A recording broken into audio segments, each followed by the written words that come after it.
xin chào tất cả các bạn. Hôm nay mình muốn chia sẻ đối với các bạn thêm một món ăn ngon nữa, cũng rất là đơn giản và dễ thực hiện, đó là món cà tím chiên nước mắm.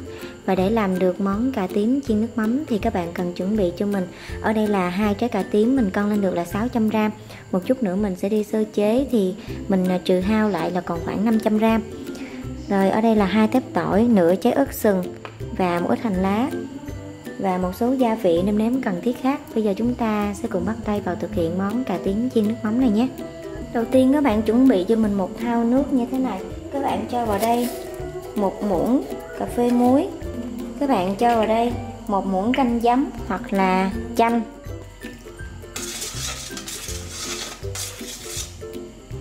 Rồi các bạn có thể là gọt vỏ. Các bạn cũng có thể là gọt hết nha, nhưng mình gọt ít vỏ thôi.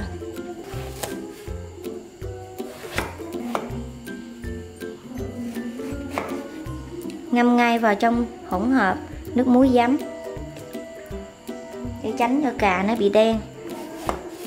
Tỏi ớt các bạn sẽ băm nhuyễn. Rồi tiếp theo chúng ta sẽ đi chuẩn bị hỗn hợp nước mắm đường. Giờ mình cho vào đây 1,5 muỗng canh đường, 3 muỗng canh nước mắm,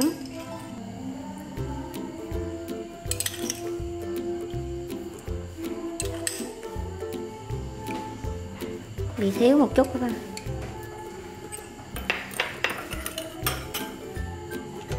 Cho vào đây 2 muỗng canh nước lọc,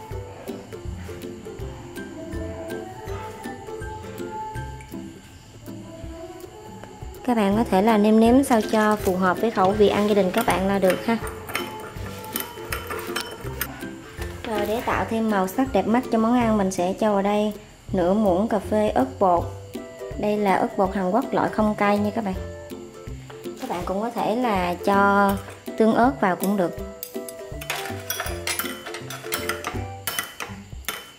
Rồi đây là cà sau khi mình đã rửa qua với nước á, mình để cho nó ráo nước một chút.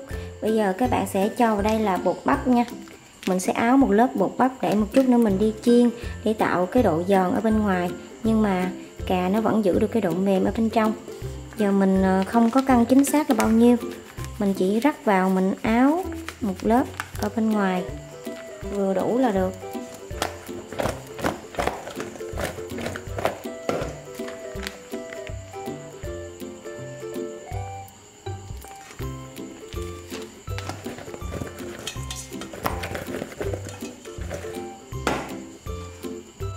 Các bạn có thể xóc hoặc là các bạn dùng một cái sạn như thế này và các bạn đảo.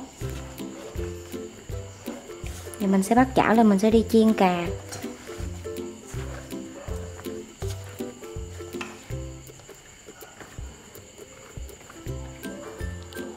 Rồi khi dầu đã sôi, đã nóng, các bạn phải chiên cà ở mức lửa lớn nha.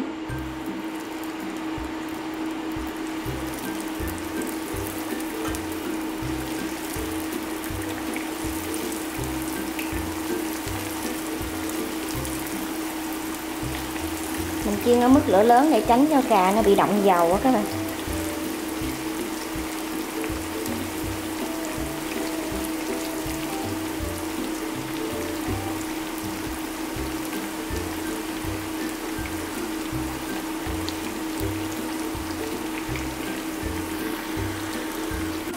Rồi lúc này các bạn thấy là cà của mình nó đã vàng hai mặt và giòn lớp bên ngoài, nhưng mà các bạn dùng đũa các bạn xăm nhẹ vào đó, xiên qua cà rất là dễ dàng. Thì các bạn sẽ gấp ra. Lúc này cà đã chín rồi, các bạn sẽ gấp ra ngoài một cái rây hoặc là giấy thấm dầu nha.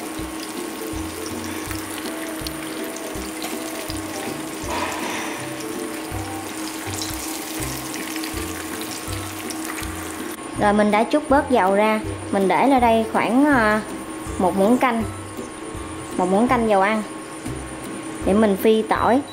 Mình để mức lửa vừa nha các bạn.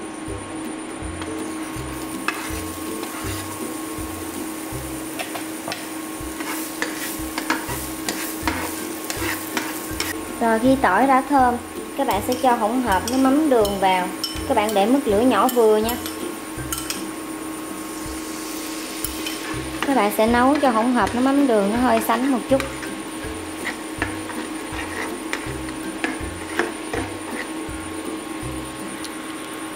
Rồi khi nước mắm đường đã bắt đầu hơi sánh một chút, các bạn sẽ cho hành lá vào.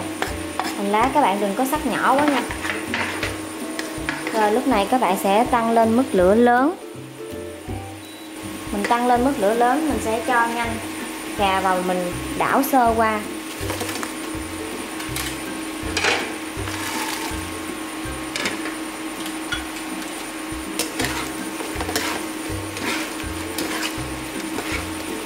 Các bạn đảo sơ qua để cho mắm đường nó vừa áo một lớp ở bên ngoài cà là các bạn sẽ tắt ngay. Các bạn sẽ không đảo quá lâu để tránh cho cà nó bị mềm, mất đi cái độ giòn. Rồi đây là món cà tím chiên nước mắm của chúng ta. Rất là hao cơm luôn nha các bạn. Món này mình sẽ ăn với cơm trắng nè.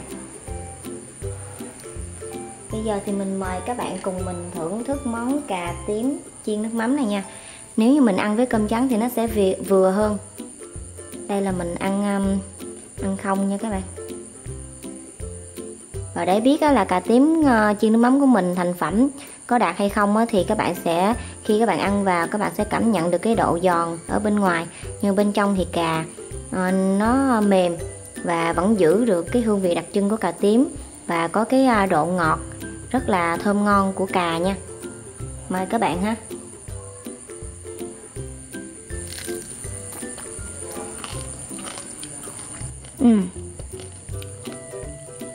Ngon lắm luôn các bạn.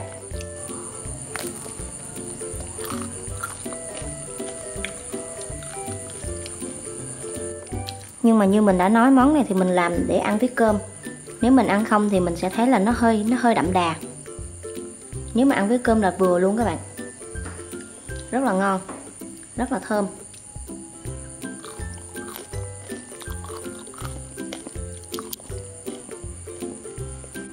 Rồi như vậy là chúng ta đã hoàn thành xong món cà tím chiên nước mắm. Thật là đơn giản nhưng lại rất là hao cơm luôn nha các bạn. Món ăn này nếu như các bạn ăn chay thì các bạn hãy thay thế bằng nước mắm chay. Cảm ơn tất cả các bạn đã theo dõi. Chúc các bạn thành công và sẽ có thêm một món ăn thật là ngon như thế này. Và nếu như các bạn cảm thấy yêu thích, đừng quên cho mình một like và đăng ký kênh để ủng hộ cho mình. Hẹn gặp lại các bạn vào những món ăn ngon tiếp theo. Bye bye.